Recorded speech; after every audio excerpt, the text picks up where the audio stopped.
नमस्कार बच्चों। आज हम काव्य में पढ़ते हैं बिहारी लाल। कवि बिहारी लाल का जीवन परिचय पढ़ेंगे। इनकी जीवनी में क्या क्या है। यह रीति काल के कवि थे और जिनकी रचना भी एक ही है। तो आइए चलते हैं, शुरू करते हैं। नाम है बिहारी लाल।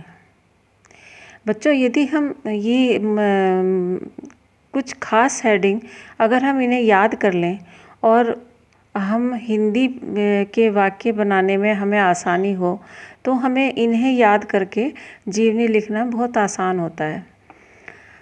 जैसे यहाँ पर मैंने दिया हुआ है, नाम है बिहारी लाल।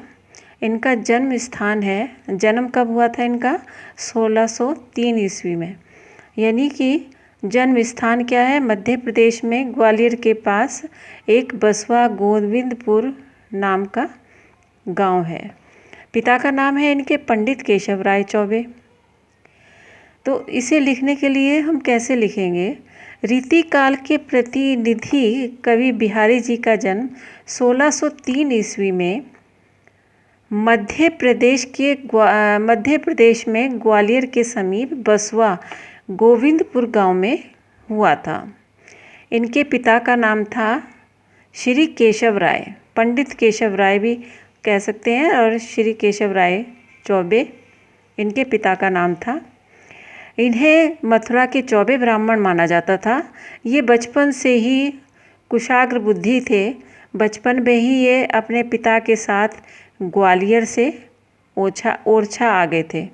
शिक्षा कहाँ हुई थी इनकी? ओरछा में, क्योंकि ये ग्वालियर से अपने पिता के साथ ओरछा आ गए थे। और यहाँ पर आचार्य केशवदास, इनके गुरु का नाम क्या था? आचार्य केशवदास। इन्होंने आचार्य केशवदास से काव्य शास्त्र की शिक्षा प्राप्त की और काव्य शास्त्र में ये पारंगत हो गए। बिहारी जी को अपने जीवन में कितने ही कटु अनुभव हुए, उतने शायद हिंदी साहित्य के किसी कवि को प्राप्त ना हुए हों। फिर भी जीवन की सारी कटुता को पीकर इन्होंने हिंदी साहित्य को ही अमृत प्रदान किया।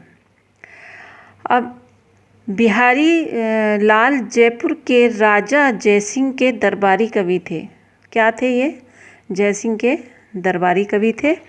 और राजा जयसिंह नई रानी के प्रेमवश में जो है उन्होंने राजकाज के प्रति अपना दायित्व सारे भूल गए थे। यानी राजा जयसिंह नई रानी के प्रेमवश में राजकाज के अपने सारे दायित्व भूल गए थे। तभी बिहारी जी ने उन्हें एक दोहा लिख के भेजा। क्या भेजा? एक दोहा लिख के भेजा, जिससे प्रभावित होकर उन्होंने राजकाज में फिर से रुचि लेनी शुरू कर दी। और राज दरबार में आने के बाद उन्होंने बिहारी जी को सम्मानित भी किया। बिहारी जी की पत्नी की मृत्यु होने के बाद उनका मन भक्ति और वैराग्य की ओर मुड़ गया। भक्ति और वैराग्य की ओर मुड़ चुका था। यानी अपनी पत्नी की मृत्यु के बाद ये भक्ति में लीन हो गए थे। तो इन्होंने जो रचना की थी वो थी बिहारी सतसई। और बिहारी सतसई में ब्रज भाषा का प्रयोग किया गया है और शैली इनकी मुक्तक शैली रही है। उसे समाज शैली भी कहते हैं।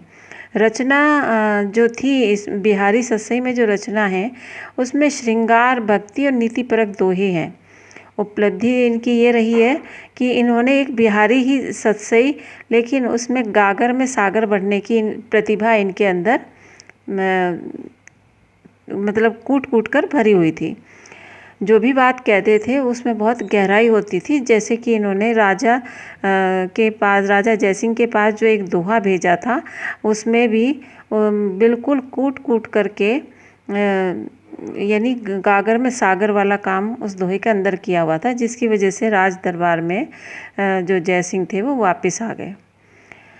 साहित्य में योगदान, एकमात्र रचना इनकी, जो एकमात्र रचना सतसई है, तो वो सतसई इन्होंने ब्रज भाषा में लिखी है।